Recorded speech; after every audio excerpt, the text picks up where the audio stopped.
తాకట్లో ఉన్న మీ బంగారాన్ని విడిపించి ఆ రోజు ఆన్లైన్ రేటుకి కొంటాం. Sharma gold company. నమస్కారం, వెల్కమ్ టు సుమన్ టీవీ. నేను గీతాంజలి. కార్తీక మాసం ఎంతో చక్కగా భక్తి శ్రద్ధలతో అందరూ నిర్వహించుకున్నాం. చివరిగా చేసేది ఏంటి ఈ మాసంలో? పోలీపాడ్యమి. తెల్లవారుజామున బ్రహ్మముహూర్తంలో లేచి దీపాలు నీళ్ళల్లో విడిచిపెట్టాలి. ఇన్ని రోజుల పాటు మేము ఇంత చక్కగా పూజ చేసుకున్నాం, ఇది నీకే స్వామి అంటూ స్వామికి నివేదించడం అని అంటారు మన పెద్దలు. మన ముందు నుంచి చూస్తున్నది. చాలామందికి నది అందుబాటులో ఉంటుంది కాబట్టి అక్కడ దీపాలు వదులుతారు. మరి అలా అందుబాటులో లేని వారు ఏం చేయాలి? అలాగే ఆ రోజు ఇంకా ఏమన్నా పూజలు చేయాలా? అలాగే ఇంకొంతమందికి సందేహం ఏంటంటే, మరి ఈ తెల్లారితో అమావాస్యతో కదండి అయిపోతుంది, మరి అమావాస్య తెల్లారి ఎందుకు చేయాలి? అప్పటికి మార్గశిరం వచ్చేస్తుంది కదా అని కొంతమందికి అనుమానం. అసలు ఏమిటి విశేషం పోలీపాడ్యమి? అలాగే ఇక్కడ ఒక కథ కూడా చెప్తారు. ఆ కథలో ఉన్నటువంటి ఒక నీతి ఏదైతే ఉందో అది మన అందరిలోనూ ఉండాలి, భక్తి మార్గం అందరిలోనూ ఉండాలి అని చెప్పేటువంటి ఆ కథ అసలు ఏమిటి అది కూడా తెలుసుకుందాం. వివరించేందుకు ప్రస్తుతం మనతో పాటు ఉన్నారు గత 15 సంవత్సరాలుగా 30,000కు పైగా జాతక పరిశీలనలు చేసినటువంటి అనుభవం కలిగిన నిష్ణాతులు, ప్రముఖ జ్యోతిష్యులు బ్రహ్మశ్రీ నందిమట్ల శ్రీహరి శర్మ గురువు గారు. వారితో మాట్లాడదాం.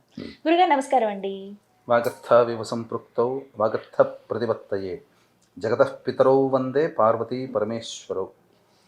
ఆదిత్యాయ చ సోమాయ మంగళాయ బుధాయ చ గురుశుక్ర శనిభ్యశ్చ రాహవే కేతవే నమః. శృంగేరి జగద్గురు పీఠాధిపతులకి, కంచి పీఠాధిపతులకి నమస్కారములు తెలియజేసుకుంటూ కార్యక్రమాన్ని ప్రారంభిద్దాం. గురుగారు, చాలా చక్కగా మీ సలహాలతోటి సూచనలతోటి కార్తీక మాసం అయితే జరుపుకున్నాం. మరి చివరి రోజు ఏమిటి? అసలు ఎందుకు ఇలా దీపాలు విడిచిపెట్టాలి? పోలీపాడ్యమి అని ఎందుకు అంటారు? అమావాస్య రోజు కాకుండా ఆ తెల్లవారుజామున పాడ్యం రోజున ఎందుకు చేయమంటారు ఇలాగా దీపాలు వదలడం అనేది? ఇలా చాలా సందేహాలు ఉన్నాయి, నివృత్తి చేయండి.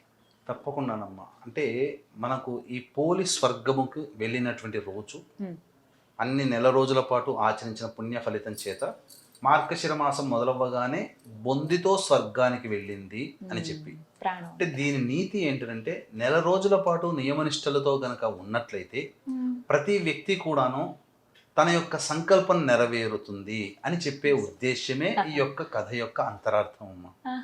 అంటే ఆ కాలం సత్యకాలంలో కాబట్టి ఆ విజయవాడ పరిసర ప్రాంతాల్లోనే ఆ పోలి అనేటువంటి మహిళ ఉండడం, అది అక్కడికి సంబంధించినటువంటి గాథనే, ఇక్కడికి సంబంధించిన గాథనే ఆధారభేత అందరూ చేసుకుంటూ వచ్చారు. అంటే నిర్మలమైనటువంటి భక్తి ప్రపత్తులతో, అత్యంత విశ్వాసముతో, నమ్మకంతో ఆచరించినటువంటి కారణం చేత స్వర్గాధిపత్యం బొందితోనే వెళ్ళింది. అంటే మరి ఇప్పుడున్నటువంటి పరిస్థితుల్లో అలా ఉంటుందంటే నిజంగా భక్తి ప్రపత్తులతో చేసేటువంటి వ్యక్తులకి ఆ విధంగా మోక్షం లభించవచ్చు. లేనప్పటికీ కూడా మనం చేసినటువంటి ఈ నెల రోజుల పాటు కూడా దైనందిన కార్యక్రమంలో చేసినటువంటి ఆరాధన వల్ల కనీసం మన సంకల్పం ఏదైతే ఉంటుందో, అంటే ఒక ఇల్లు కావాలి, ఏనాటికైనా ఒక సొంత ఇంట్లో ఉండాలనే కోరిక చాలా మందికి ఉంటుంది కదా. లేదు, మన పిల్లలకి వివాహం చేసే యోగ్యత ఆ యొక్క, అంటే పిల్లలకి వివాహం జరగాలంటే వాళ్ళ జాతకంతో పాటుగా తల్లిదండ్రుల జాతకాల్లో కూడా ఇంట్లో కన్యాదానం చేసే ఫలితం, కన్యా దాతృత్వం పొందే ఫలితం యోగం ఉంటేనే. మగ పెళ్లి వాళ్ళు కన్యా దాతృత్వం కావాలి, ఆడ అమ్మాయి వాళ్ళు కన్యా దానం చేసే యోగ్యత వాళ్ళ జాతకంలో కలిగితే ఆ ఇంటికి ఎవరైనా అమ్మాయి కోడలుగా వస్తుంది, ఈ అమ్మాయి ఈ ఇంటి అమ్మాయి ఎవరింటికైనా కోడలుగా వెళ్తుంది. అటువంటి లక్షణం కలగాలన్నా ఆ కోరిక ఈ కార్తీక మాసం నెల రోజులు ఆచరించినటువంటి కారణం చేత పొందుతారు. ఇల్లే కాదమ్మా, ఉద్యోగం, ఆరోగ్యము, ఒకటా రెండా కార్తీక మాసంలో చేసినటువంటి విధి విధానాల ప్రభావం వల్ల మానవుడు పొందలేనిదంటూ కూడా ఏదీ లేదు. అంతేకాకుండా ప్రస్తుతం ఉన్నటువంటి కాలమాన పరిస్థితులలో ప్రధానంగా ఇప్పుడు అనేక విధాలుగా ఇబ్బందులు ఎదుర్కోబోతున్నాం. ప్రత్యేకించి వచ్చే 8 ఏళ్ల పాటు గురువు అతిచార ప్రభావాల సమస్యలు ఎదుర్కోబోతున్నాం. ఇక ఈ సంవత్సరం నుంచి మొదలు పెట్టాలమ్మా పుణ్య కార్యక్రమాలు చేయాలనుకునేవాళ్ళు. కాబట్టి కార్తీక మాసము ఈ మార్గశిర పాడ్యమి రోజున దీపారాధన, అంటే ఆ నెల రోజుల పాటు ఆచరించిన వాళ్ళు ఈ రోజున దీపారాధన చేయడం వల్ల ఆ నెల రోజులకి చేసినటువంటి సంపూర్ణ ఫలితాన్ని పొందే అవకాశం ఉంటుంది.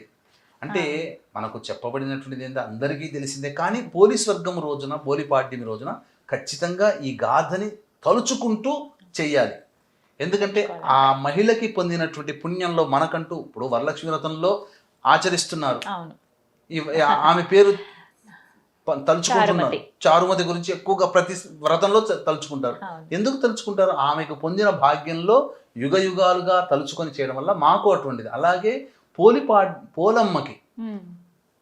పూర్తిగా బొందితోనే బ్రతికుండగానే స్వర్గం లభించింది. మనకు కూడా అటువంటి దాంట్లో యోగ్యత కలుగుతుందనే ఉద్దేశం. ఉమ్. కాబట్టి సహజంగానే అందరికీ తెలిసిందే, ఒక ఇంట్లో 5 అత్తకి కోడలు.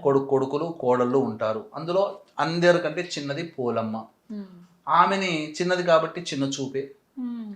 అందరూ ఆమె మీద ఆధిపత్యం చెలాయించేవాళ్ళే. కార్తీక మాసం వస్తే మనం అందరం ఇలా చేద్దాం అలా చేద్దాం అని ఉండడం, ఈ అమ్మాయితో ఏది పంచుకోలేకపోవడం, ప్రతిదానికి అమ్మాయిని దూరంగా పెట్టడం, అన్ని పనులను ఆ అమ్మాయి చేతనే చేయించడం. ఎందుకంటే పెద్దవాడిని చూస్తే ముద్దేస్తుంది, చిన్నవాడిని చూస్తే మొత్త బుద్ధి అవుతుందని శాస్త్రం.